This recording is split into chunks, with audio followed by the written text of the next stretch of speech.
So, could you kind of describe the years when you were living over on Chauncey? About how old were you, and what was your proximity to the Northeast Gravel? Well, my folks moved into Chauncey, about not even a half mile from the gravel pit. I was probably 9 years old, and that was a very low developed area. The trailer park was the most developed thing around that area at the time. Mm-hmm. At Leisure Village. Leisure Village trailer park, yes. My older sister, Christine, was really big into horses. In fact, her whole life she was into training and boarding horses. So just down the road was the old Mason property. Okay. She actually got a job there for quite a few years riding horses. And she would ride them down through that gravel pit area. And so the gravel pit was just open for anyone to kind of wander through? Yes. The only fence I ever remember from the gravel pit, and they put it up some years after we moved in, was along Cannonsburg Road itself. Okay. They had a gate there for the driveways. But as far as the rest of the property was concerned, it was free access. I've never crossed a fence, and I never saw keep out signs or any indication. My impression of the gravel pit was it was a big sandbox to play in. The ponds were pretty, they were almost iridescent in color. Didn't understand what they were. The material that was in the pond was the consistency of like Play-Doh or clay, And this is tannery sludge. Tannery sludge. Now I know it's tannery sludge, and plating waste, acids, materials for manufacturing cosmetics and soaps. I didn't understand what this stuff really was. But there was never a sign saying, danger, keep out, this is poison, don't play with it. It was never like that. I assumed that it was either minerals left over from the processing of the gravel. Kind of looked like the ponds you see in the national parks with the acid baths there. It looked like that, real pretty iridescent. Different colors and... Yeah, mostly blues and greens. The sludge itself, the tailings, was a gray, slushy kind of color, but it had the consistency that you could form things quite easily. As it would dry, it would crack, and you could actually put your hands down there, wiggle it, and come up with big plates of this semi-viscous material. And you could build things with it. It was better than beach sand. Yeah, it's terrible to say that now, knowing what it was. But yeah, it was free access. A lot of the kids from the neighborhood would go in and out of there. Even the older kids would go in and out of there with their motorcycles. And I had a mini bike and a motorcycle. I'd go riding in there or just walk. You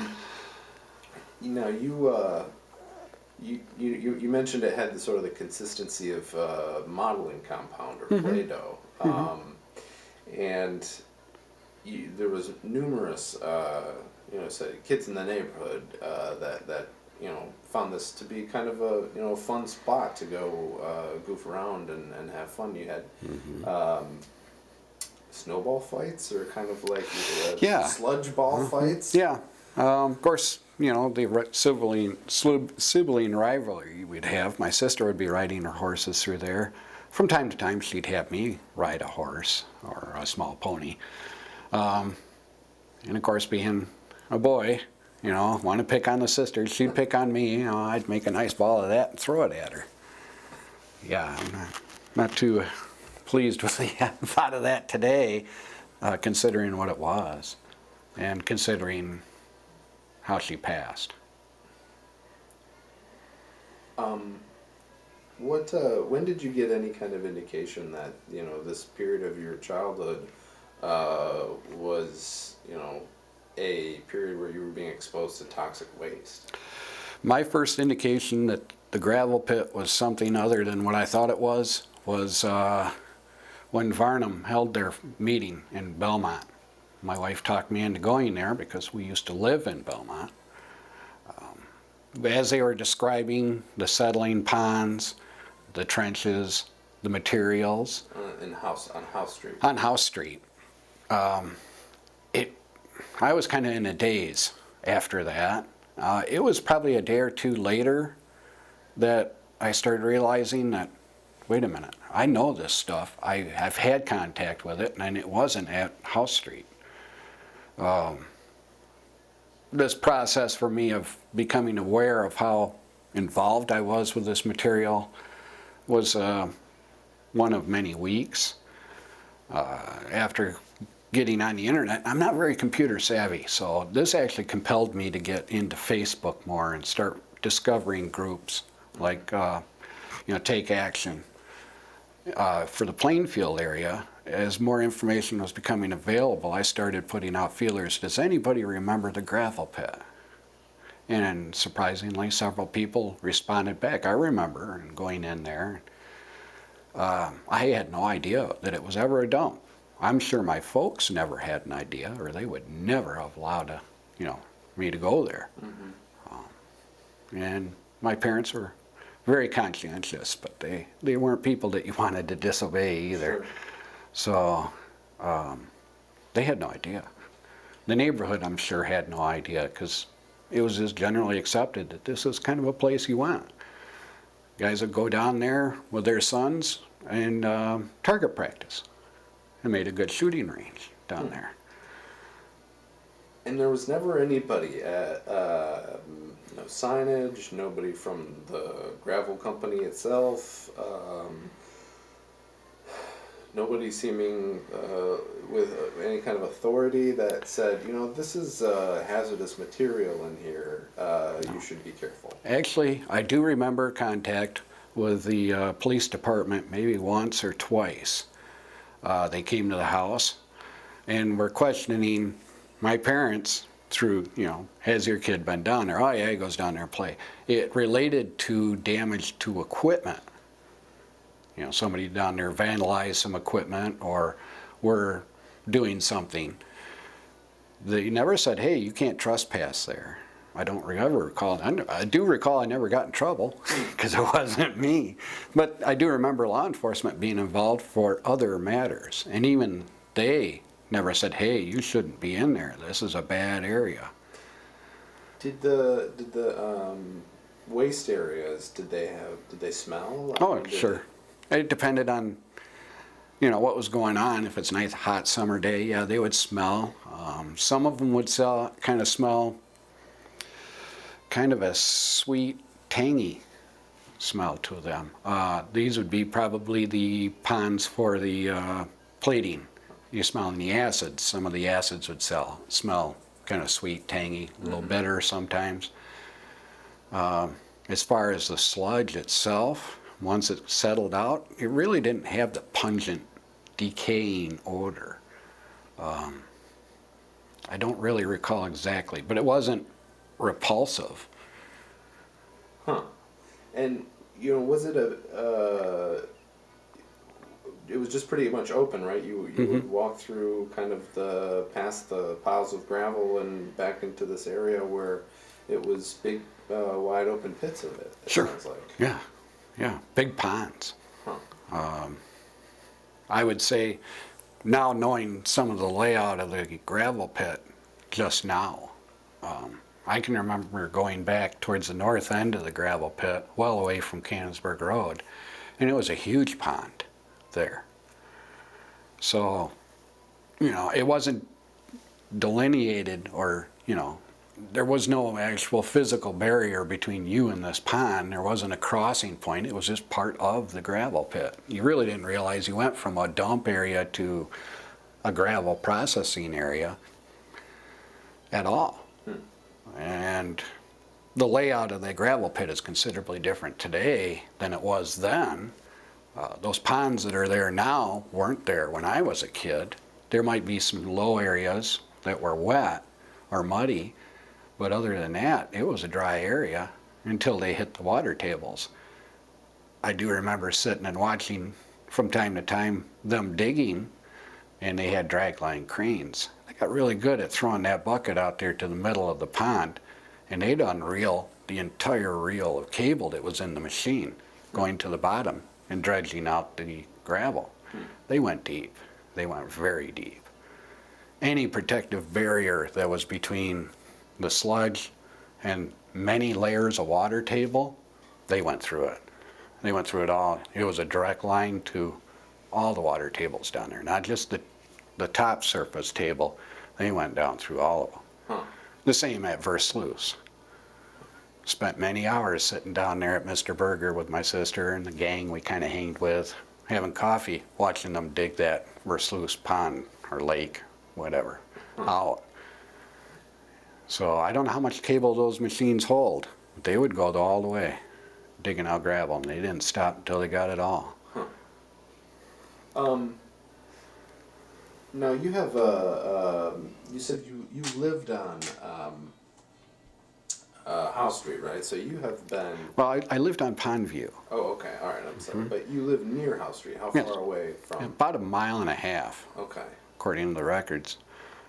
And what time period was this? That was 1968 to 72. Okay. So that was right during the good dumping periods there. This is after they had, now knowing, they had their legal troubles and were told not to contaminate the water table, which unfortunately already happened, I'm sure, by then. I can't imagine what the levels were then when they were actively dumping. My personal opinion, that's probably when they started seeking out alternative dump sites, both legal and illegal. I remember living on Pondview, not too far from the fish hatcheries, barrels being up by the railroad tracks, playing with them. They were empty. Whether they were from Wolverine, I can't say. I mean, they didn't have the Wolverine name stamped on it. But there was a lot of that going on around there. Nobody ever knew. My folks didn't know that there was a waste dump there. Why would they? Yeah. You know, it was over there. Were you guys on a private well for Yes. drinking water? And so after that, you moved over to Chauncey. That was so you went from living near the House Street dump to living right near the Northeast gravel dump. Yes. Yes. And now you have a dump, suspected at the very least, dump site on your property. Yes. I'm the proud owner of dump site number 59, and across the street is dump site number 60. And I just found this out not even a month after I closed on the house. Now, this was the property that your parents owned for many years. Yes, my parents lived here for 24 years, and they were aware that there was a scrap steel dump in the back part of the property. Most farms had them. It wasn't until well into the process, even after the Grand Rapids or Northeast gravel kind of come to my mind, that I started realizing maybe there's some drums back there. And I checked it out, and yeah, there's drums back there. It was quite a struggle to say, okay, I'm going to have to step up and say, get somebody out here to look at it. And that's when I contacted the DEQ, and they come out, and the best they can tell me at this point is it's only suspected. They have not done any formal testing. From what I'm told, they're going to do some water testing and some core drilling. But all I have is just barrels to go by. No actual leather scraps, or it's a swamp back there. Okay. And so it's not like you got dry ground to work with. These barrels are sitting in a swamp. And across the street, what is that? Across the street was formerly what they called the Armstrong dump. And according to some of the information I've seen, they were doing liquid waste in that dump. And it's all been covered over. I knew even when my parents were alive here that the old story of this has all been bulldozed, the property's all been worked and bulldozed. And the joke was is that the person doing the bulldozing got back into the swamp area there and got his bulldozer stuck. And it's still there.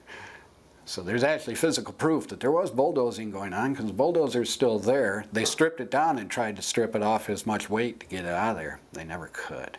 I don't know if it was an Armstrong piece of equipment or if it was somebody else, but to this day, I always considered it to be, you know, because the property was worked, maybe somebody farmed it, but the back part of the 18 acres here, it's not heavily wooded. There's very few trees on it. It's pretty clear. And according to the aerial photographs from the 60s, it's all worked property. It was all being used as part of a dump area. What was dumped there? I have no idea yet today. And so right now the inquiry into the dumping on your property in the Armstrong landfill is kind of ongoing, but it sounds like it's somewhat on the back burner from what you've been told. Yes, I've been told that because of finances, they didn't have the money, personnel, and we're not a high priority. You know, obviously a lot of attention's being paid to House Street, as it should. I don't think there's been enough attention being paid to the northeast gravel or Boulder Creek. I think that really needs to be looked at. What's disturbing now is there's some information on the internet coming up that there was another gravel pit north of here. And they're getting positive PFAS readings at these homes, Sparta, Cedar Springs area. I'm really starting to not like gravel pits. I never realized that they actually converted these things into dumps. And when you honestly stop to think about it, who would? You know that they dig down to get the gravel that's in the water table bed. It's a direct path. Why would you dump anything there? But back then they did. So now we need to start thinking outside the box. Not just House Street, not just northeast gravel. Versluis is definitely a candidate, even with the dump at 10 Mile. I think there's a lot of new investigating. I don't have the utmost confidence in some of these tests that the DEQ or even some of these contractors are doing, because they seem to be so unreliable. Your well may test at no detect, and mine may test at, you know, outside the range. And we can only be yards apart. Why would that be? Even if we're counting your well is so deep, mine's so deep, or it seems to be very hit and miss. Can you, are you comfortable describing some of the health concerns that you and your family members have had over the years? Yeah, I can do that. My sister developed pancreatic cancer. This would have been 2003. At the time, they said it was probably genetic, and in fact, siblings should be checked. I was checked. I don't have pancreatic cancer. She passed away from it. So it was difficult. What about your folks? My father passed away from a massive heart attack. The pressure of losing the eldest daughter. He was a hard worker his whole life, but there was a lot of stress and strains in his life that could have led to that. My mother, on the other hand, when we were living on Chauncey, she developed, well, we know it's as agoraphobia today. At the time, it didn't have a name. Back during the early 70s, she didn't know what it was. We know now that the condition of agoraphobia is a lot like PTSD. It's a chemical imbalance that triggers an emotional imbalance, a flight response, a very severe flight response. I myself feel that these chemicals could very well be a trigger for that kind of thing. And so you guys were drinking well water On Chauncey. I've been on well water my entire life. All these places, including this one, is still on well water. Have you had your well water checked? No, I haven't. Had the DEQ hasn't done any testing, or that testing has you know. Quite honestly, buying this home and my current home on 14 Mile, don't have that kind of money just to lay out for that type of test right offhand. I have installed a filter system here. There was already a water softener here, just a water softener, but I have an under sink unit, a triple carbon unit, reverse osmosis. That must be some peace of mind to some degree. It is. It is, you know, you got to do what you got to do to protect yourself, but what am I protecting myself from? Is it just the PFAS, or is there more involved here? I had no idea that the northeast gravel pit there would turn into what it's turning out to be. There's not just Wolverine involved with this. There's list and list and list of companies that dump there. Did they dump here? I have no idea. I don't know if there's records involved that they kept that we can go back to. At least the Boulder Creek site, it appears that they had lists of companies that were using the facility and contact information. So maybe at least there we can get an idea of what they dumped. Here and in other sites that weren't legal, I don't think we'll ever really know exactly what they dumped, how much they dumped, and when. And have you had any health problems yourself? Yes, I've had a few. But, you always figure it was just life, you know, having troubles that way. I'm not really sure what can be associated with chemical or not. Have you had anything related to thyroid or... No, I haven't really had thyroid or cancer issues. I haven't been able to have any kids. I'm sorry to hear that. Yeah, it is. At the first, I would have told you that it was God's will, but now I kind of wonder. Where are you at, you know, in terms of, you know, your understanding and your making sense of all of this? Ooh, that's a good question. It's a day-by-day experience. I think most people would agree that when we first learned about House Street, it seems like it was a really long time ago, really long time, and it hasn't really been that long ago. But it almost seems like a day-by-day new learning experience, new information coming. I was in total shock when I found out that not only is this place considered a possible dump site, but the homes across the street are sitting on a dump that we do know is a dump. You just, you don't know what to think. You don't know where to go. You don't know how to process all this information. There's a lot of people looking at it, but it doesn't look like we got a lot of real experts handing out this information. Here, this is what we know. This is how we can treat it. Mm-hmm. Even to the point of what's best to use to remove these chemicals so you can have your well water. A lot of unknowns. Yeah. I have not contacted Wolverine. I don't know if this is a definite dump site, so I'm taking care of the water needs myself and my filtration system here myself. But still, what else do I have here that I need to be addressing? Lots of folks on the internet are asking the same questions. What's the best filter system? What's the best way I can handle this? What can I expect to happen to me in the future? What about my kids? What can I expect to happen to them? We don't know. My sister passed away from pancreatic cancer decades after the exposure. How long does this stuff stay in your system? What's it really doing to our bodies? There's a massive amount of information on the internet that I've compiled, and I'm not a very good researcher. But a lot of this information is there and has been there since the 70s. Why are we just getting around to this now? You know, why is certain individuals in our government don't seem to be as helpful as you'd think they would be? Considering, especially after Flint, you would think this would be a hot topic. You mean state, local?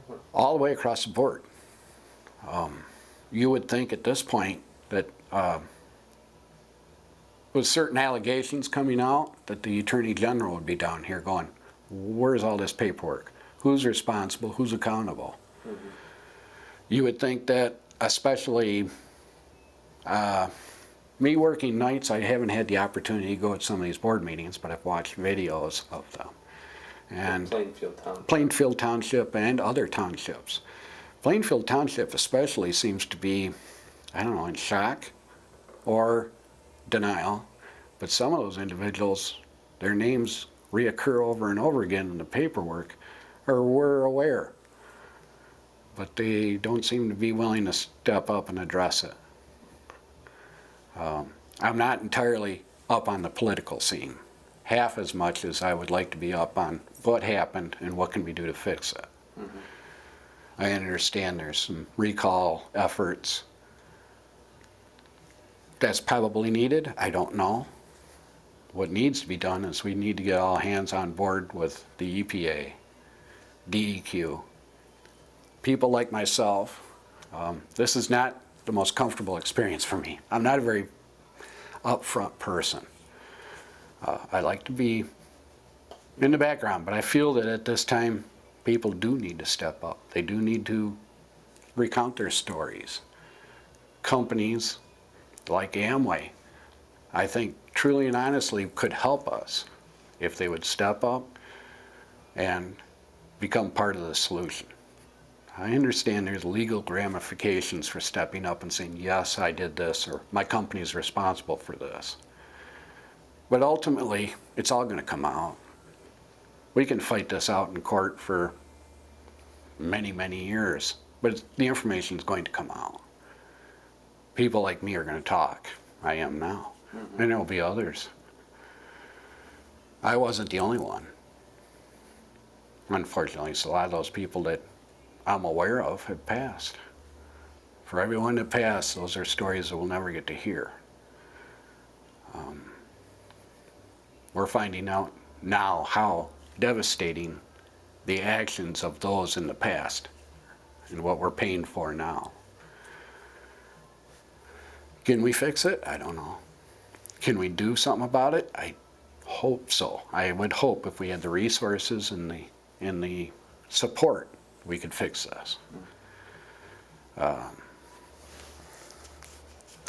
We discussed on the phone an analogy, and it keeps running through my head.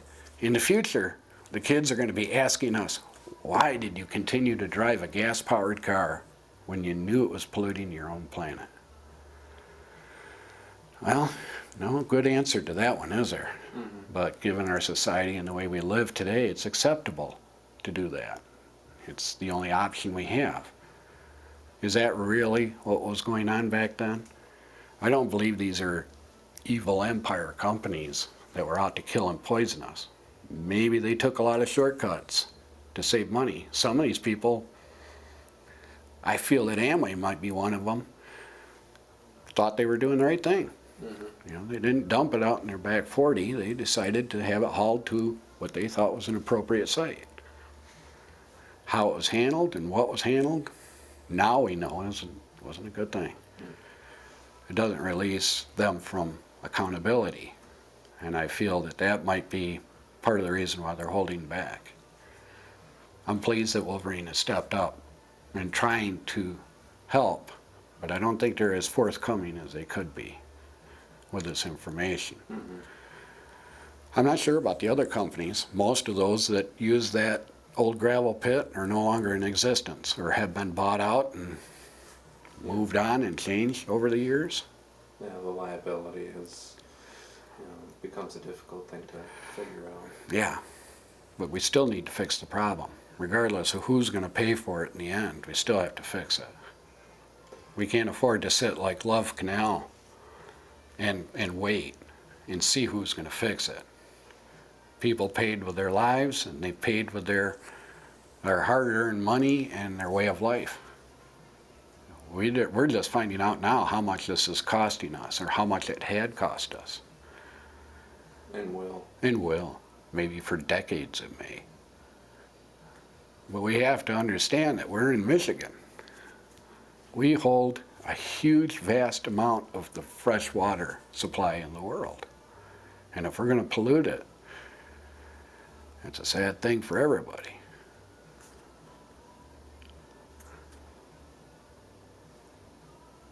We're good. But I have to say part of it is to cleanse my own soul. I'm part of the problem. Finding out what was happening and how it was happening.